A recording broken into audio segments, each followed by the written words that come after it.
February 17, 1943, Imperial Navy General Staff Headquarters, Tokyo. Vice Admiral Tomoshiga Samejima studied the defensive fortifications map of Rabaul with satisfaction that bordered on certainty. The thick red lines representing coastal artillery batteries, the blue triangles marking airfield positions, the black squares denoting underground bunker complexes. All of it represented 18 months of intensive fortification that had transformed New Britain's harbour into what Japanese planners called the Gibraltar of the Pacific. Nearly 100,000 troops garrisoned the base, 5 operational airfields, over 300 aircraft, coastal guns that could reach 20 miles out to sea, underground storage facilities carved from volcanic rock held enough ammunition and supplies to withstand siege warfare for 2 years. Admiral Isoroku Yamamoto himself had declared Rabaul unsinkable, an aircraft carrier made of stone that would anchor Japanese defense of the South Pacific for the duration of the war. What Samejima couldn't know as he reviewed those defensive positions was that American planners had already decided Rabaul was irrelevant. In Pearl Harbor, Admiral Chester Nimitz and his staff were finalizing Operation Cartwheel, a campaign that would simply bypass the fortress entirely. The 100,000 troops, the coastal guns, the airfields, all of it would be left to starve in isolation, while American forces leapfrogged westward toward the Philippines. The strategic revolution that would shatter Japanese defensive doctrine had already begun. The Imperial Navy simply hadn't realized it yet. The Japanese fortress strategy emerged from sound military logic rooted in geography and experience. The vast Pacific Ocean contained thousands of islands, many of which possessed strategic value for projecting air and naval power. Japanese planners, surveying their newly conquered empire in early 1942, recognized that they couldn't defend everything with equal strength. Instead, they identified key positions that formed an interconnected defensive perimeter. These strong points would function as unsinkable aircraft carriers, projecting air power that could detect and destroy approaching enemy forces before they reached Japan's vital inner empire. The strategy drew inspiration from centuries of Japanese castle warfare, where heavily fortified positions forced attackers into costly sieges that exhausted their resources. Applied to modern naval warfare, the concept appeared sound. American forces advancing across the Pacific would need to capture each fortified island to secure their supply lines and protect their flanks. Each assault would cost thousands of casualties and consume weeks or months of preparation. The mathematics seemed to favor Japan. Even if America won every battle, the accumulated casualties would eventually erode American public support for the war. Japan would achieve victory not through defeating the American military, but through exhausting American willingness to continue fighting. Rabaul embodied this defensive philosophy at its most ambitious. Located on the northeastern tip of New Britain, the port commanded the approaches to both New Guinea and the Solomon Islands. Its 5 airfields could accommodate 400 aircraft. Simpson Harbour, protected by volcanic peaks, could shelter the entire combined fleet if necessary. When Japanese forces captured Rabaul from a small Australian garrison in January 1942, they immediately recognized its strategic importance. Construction battalions arrived within weeks, beginning the transformation that would consume 18 months and billions of yen. Korean laborers conscripted by the thousands carved tunnels and bunkers from the volcanic rock. Coastal defense guns arrived from Japanese arsenals, including massive 9-inch batteries capable of engaging warships at maximum range. Anti-aircraft positions ringed every airfield and the harbour itself. Underground facilities included not just ammunition magazines and fuel storage, but also hospitals, command centres, and living quarters designed to protect the garrison from aerial bombardment. By early 1943, Rabaul had become perhaps the most heavily fortified position outside the Japanese home islands. The defensive strategy extended throughout the region. Truk Atoll in the Caroline Islands became the Pearl Harbor of the Pacific, a massive naval anchorage surrounded by defensive positions. The Marshall Islands, captured from Germany after World War I and fortified in secret during the 1930s, bristled with coastal guns and airfields. Wake Island, seized in the opening days of the war, received reinforcements that tripled its garrison. Tarawa in the Gilbert Islands, defended by only a few hundred troops in 1942, grew to over 4,500 men protected by steel and concrete bunkers the Japanese commanders declared could withstand 1 million men attacking for 100 years. Each fortress represented a massive investment of resources, manpower, and faith in defensive warfare. Japanese admirals studying maps of the Pacific in late 1942 saw an impregnable barrier that would bleed American forces white. American planners saw something entirely different. They saw isolated positions dependent on sea communications that could be severed. Admiral Raymond Spruance, who would emerge as one of the Pacific War's most brilliant strategists, understood that Japan's defensive perimeter contained a fatal vulnerability. Each fortress required constant resupply of food, ammunition, fuel, and replacement personnel.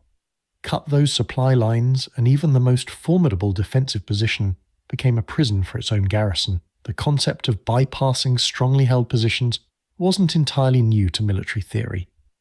Napoleon had occasionally maneuvered around Austrian fortresses rather than besieging them. German forces in 1940 had bypassed the Maginot Line rather than attacking it directly. But applying this principle to naval warfare across the vast Pacific required technological capabilities that only America possessed in sufficient quantities: long-range submarines that could interdict supply convoys, fast carrier task forces that could strike anywhere within thousands of miles, amphibious warfare capabilities that allowed forces to land on lightly defended islands rather than assaulting prepared defenses, industrial production capacity that could sustain simultaneous operations across multiple axes of advance. The strategy crystallized during planning for the Solomon Islands campaign in mid-1942. Initial plans called for eventually capturing Rabaul itself, which would require assembling overwhelming force for a direct assault on its defences. Admiral William Halsey, commanding South Pacific forces, studied the fortress and calculated that capturing Rabaul would cost tens of thousands of American casualties, even with complete air and naval superiority. But as planners examined the broader strategic picture, an alternative emerged. What if American forces simply isolated Rabaul rather than capturing it? Establish air and naval bases close enough to interdict its supply lines and neutralize its airfields, but not so close that Japanese forces could effectively counterattack. The garrison would be rendered impotent without firing a shot.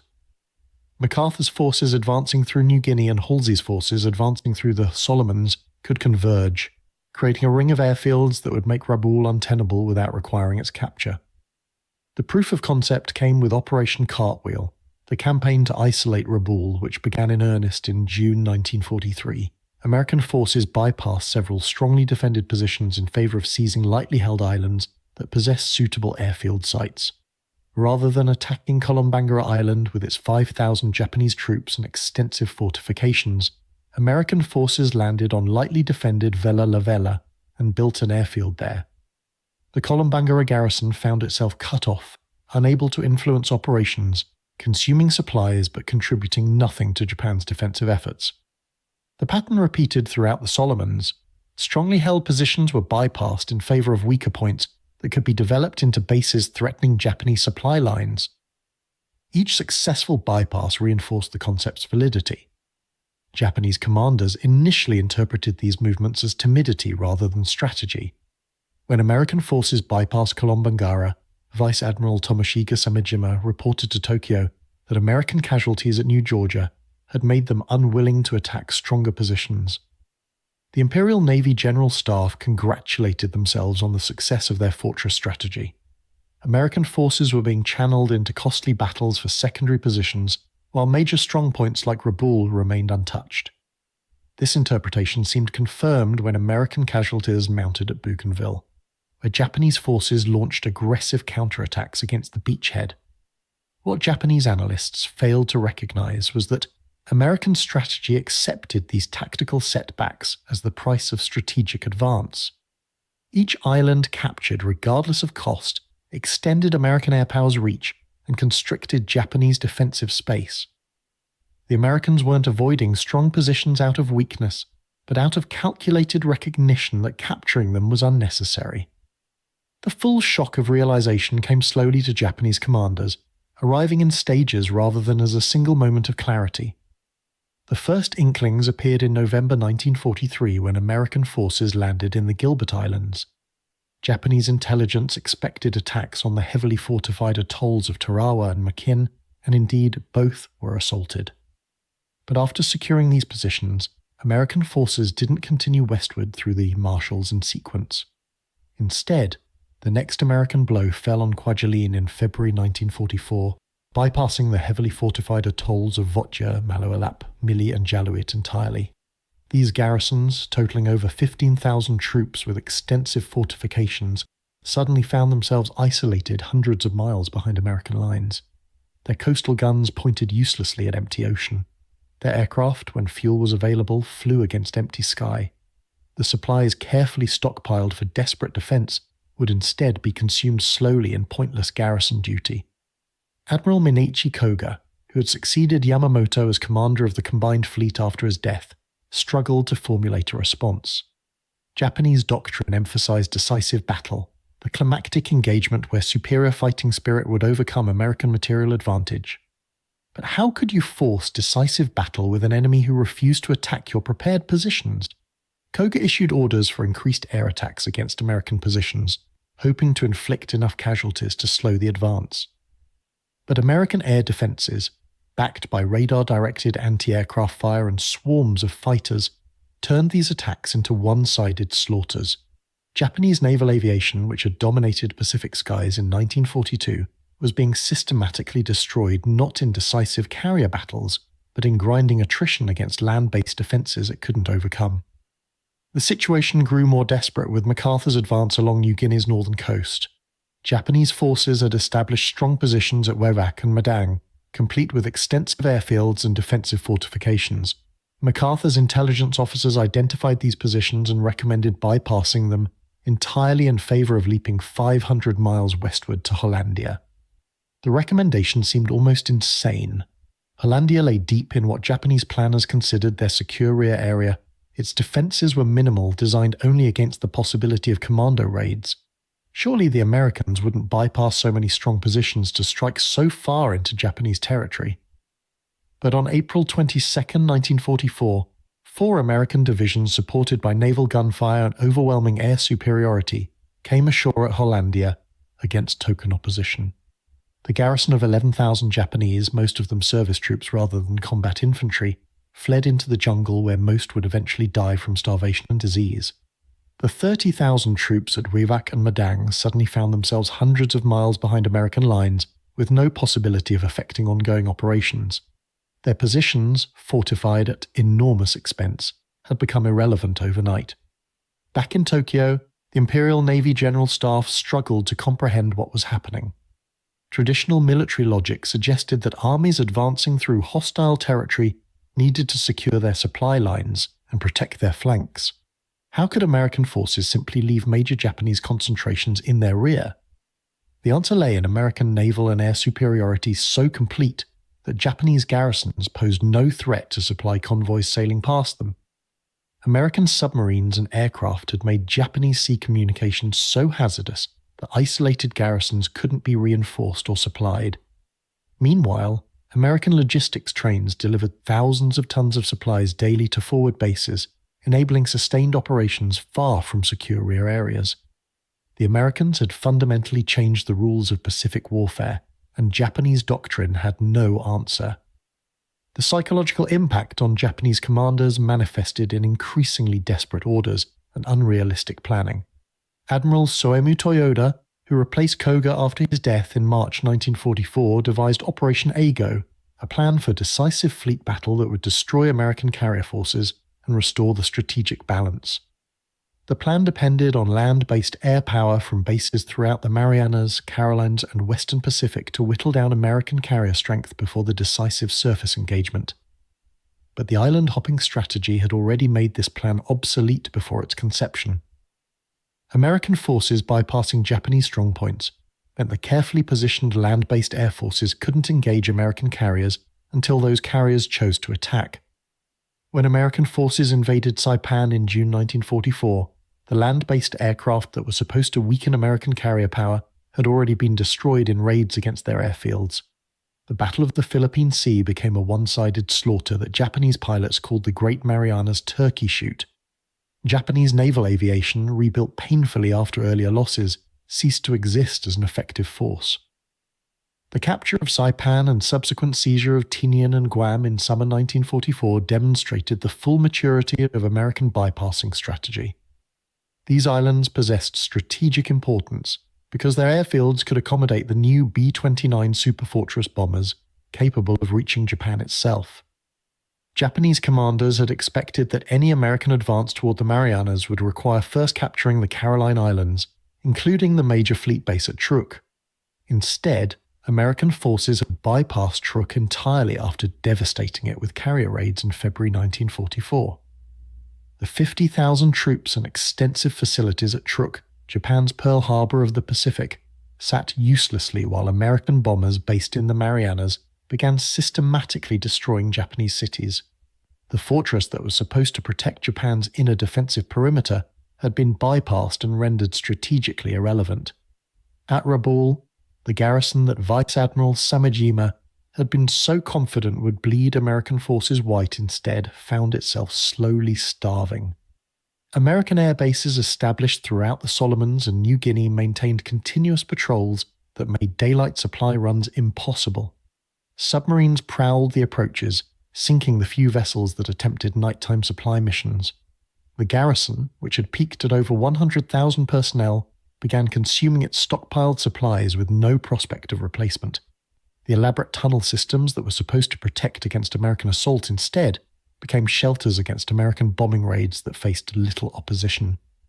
The coastal artillery batteries remained fully manned and ready, their crews maintaining constant vigilance against an American assault that would never come. Japanese commanders at Rabaul issued increasingly bitter reports to Tokyo, describing their garrison as forgotten, left to wither while the war moved westward without them. Similar scenes played out at Japanese strongholds throughout the Pacific. At Truk, the garrison that had once supported the combined fleet's operations watched as American ships sailed past with impunity, headed toward targets deeper in the Japanese Empire.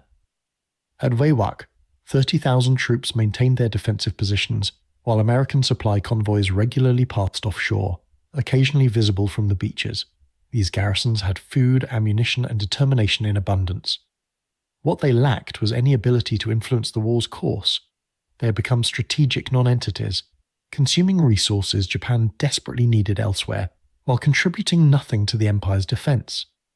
The psychological impact on isolated garrisons proved devastating. Japanese military culture emphasized aggressive spirit and offensive action. Defense was acceptable only as preparation for eventual counterattack. But soldiers garrisoning bypass positions recognized the futility of their situation. They weren't defending vital positions, but rather guarding their own prisons. Supply shortages led to malnutrition that weakened combat effectiveness. Tropical diseases ravaged units whose medical supplies had been depleted. Morale collapsed as soldiers recognized they had been written off by their own high command. The carefully cultivated warrior spirit that was supposed to make Japanese defensive positions impregnable couldn't survive the grinding reality of pointless garrison duty in isolation. Japanese attempts to respond to the bypassing strategy proved ineffective. Plans to evacuate troops from bypassed positions ran afoul of American submarine and air superiority. Several attempts to evacuate the Wewak garrison by destroyers and fast transports resulted in devastating losses to American aircraft. The few evacuations that succeeded recovered only small fractions of the isolated garrisons. Plans to supply bypassed positions by submarine proved equally futile.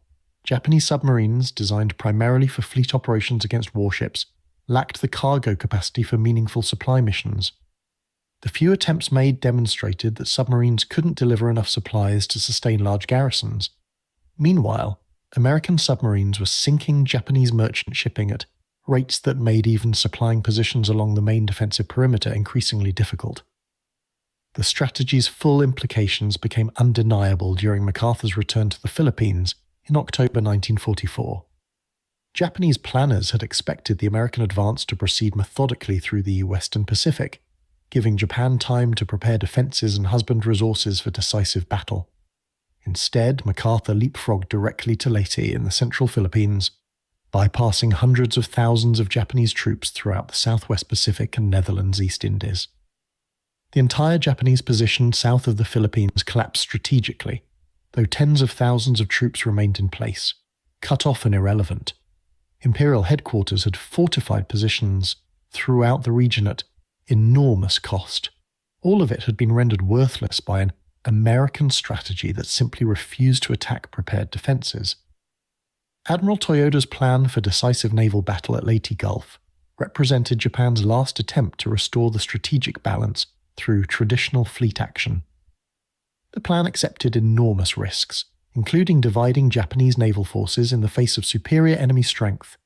But Toyoda recognized that without decisive victory, Japan's strategic position would continue deteriorating. The resulting battle demonstrated both American tactical mistakes and strategic dominance. Japanese diversionary forces successfully lured Halsey's carriers away from the landing beaches. Japanese battleships nearly reached the vulnerable American transports, but American material superiority, air power, and ability to rapidly concentrate forces from multiple directions turned the battle into catastrophic Japanese defeat. After Leyte Gulf, the Imperial Navy ceased to exist as an effective fighting force. The few surviving major combatants lacked fuel for sustained operations or trained aircrews for their carriers. The human cost of the bypassing strategy fell most heavily on Japanese troops left in isolation. At Rabaul, the garrison endured until war's end, its 100,000 troops reduced to cultivating gardens in the jungle to supplement dwindling rations. Disease and malnutrition claimed thousands. The elaborate defences never fired in anger against American assault. When Japan surrendered in August 1945, Rabaul's garrison had been isolated for over 2 years, its existence serving no purpose beyond consuming the lives of its own soldiers. At Wewak, similar conditions prevailed. The 30,000 troops who had prepared for desperate defence instead experienced slow starvation. Medical supplies ran out. Tropical diseases flourished. By war's end, the garrison's combat effectiveness had degraded to the point where it couldn't have effectively resisted even modest assault. Throughout the bypass positions, tens of thousands of Japanese soldiers died not in glorious battle but from disease, malnutrition, and despair. The strategy's success derived from American material advantages that Japanese planners had consistently underestimated. Industrial production provided enough landing craft to mount multiple simultaneous amphibious operations, allowing American forces to bypass strong points in favour of weaker positions.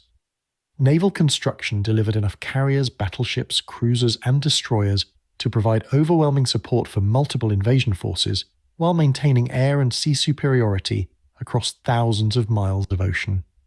Submarine production reached levels that made Japanese sea communications increasingly untenable. By 1944, American submarines were sinking Japanese merchant shipping faster than it could be replaced, making it impossible to supply even positions along the main defensive perimeter, much less isolated garrisons behind American lines. Merchant ship construction, both in the United States and through emergency programs in Japan, couldn't offset these losses. The strategy also demonstrated the American ability to learn and adapt during combat. Early Pacific operations had been costly and sometimes poorly executed. The assault on Tarawa in November 1943 resulted in over 3,000 American casualties in 76 hours of fighting for an atoll measuring just 2 miles long. But instead of accepting such casualties as inevitable, American planners sought alternatives. The bypassing strategy represented systematic application of lessons learned through bitter experience. Attack where the enemy is weak rather than where he is strong. Use mobility and range to choose battlefields that favour American advantages. Accept that some objectives are less important than others and can be bypassed rather than captured. These principles, developed through trial and error, transformed American operations from costly frontal assaults into campaigns of strategic manoeuvre. Japanese military culture struggled to adapt to this new reality. The emphasis on fighting spirit and willingness to die for the emperor had served Japan well in earlier conflicts against opponents who could be intimidated or exhausted. But American forces demonstrated neither intimidation nor exhaustion. Their material advantages allowed them to simply avoid battles where the Japanese fighting spirit might have mattered. The careful fortifications, the extensive defensive preparations, the willingness to fight to the last man, None of it mattered when American forces simply sailed past to attack undefended positions. Japanese commanders found themselves preparing for battles that never came, while losing the war through attrition of resources they couldn't replace. The strategic transformation was complete by early 1945. American forces stood poised to invade Japan itself, having advanced thousands of miles across the Pacific while leaving hundreds of thousands of Japanese troops isolated in bypassed positions. The defensive perimeter that was supposed to protect Japan's inner empire had been penetrated, bypassed, and rendered irrelevant. The fortresses that were supposed to be unsinkable had become tombs for their garrisons, neither captured nor abandoned but simply ignored. Japanese admirals who had been confident their defensive strategy would exhaust American willingness to fight had instead watched American forces systematically dismantle that strategy through superior mobility, material superiority, and strategic imagination. The final accounting revealed the strategy's devastating effectiveness. Rabaul's 100,000 troops, Truk's 50,000, Wewak's 30,000, and tens of thousands more at smaller bypassed positions had been neutralized at minimal American cost. These garrisons consumed food, ammunition, and resources that Japan desperately needed elsewhere. Their absence from battles that mattered arguably cost Japan more than their presence in bypassed positions gained. American forces, meanwhile, suffered casualties only at positions they chose to attack, and only when those positions possessed strategic value justifying the cost. The mathematics of attrition that Japanese planners had counted on working in their favor had been inverted. Japan was losing troops to starvation and disease, while American forces advanced with manageable casualties. The strategy's lessons extended far beyond World War II. The concept of bypassing strongpoints rather than reducing them systematically influenced subsequent military thinking. During the Cold War, NATO planning anticipated using maneuver warfare to bypass Soviet strongpoints rather than engaging them directly. Modern military doctrine emphasizes identifying and exploiting enemy weaknesses rather than attacking strengths. The principle that mobility and information can triumph over static defense has become fundamental to contemporary operational art. All of these concepts trace their practical application to the Pacific War, where American forces demonstrated that oceans could be highways for those with sufficient naval power, and that fortresses without supply lines became prisons for their defenders. For the Japanese admirals who had been confident that their fortress strategy would bleed American forces white, the realization came too late. By the time they understood what American strategy was doing, they lacked resources to respond effectively. The industrial base needed to supply isolated garrisons had been devastated by submarine warfare and aerial bombing. The naval forces needed to break American blockades had been destroyed in battles at Philippine Sea and Leyte Gulf. The merchant shipping needed to evacuate bypassed troops had been sunk by submarines or repurposed for desperate defensive positions closer to Japan. The elaborate defensive strategy that had seemed so sound in 1942 had been systematically dismantled by an opponent who understood that in modern warfare, mobility trumps fortification, that strategic relevance matters more than tactical strength, and that the best way to win a battle is to make sure that battle never needs to be fought.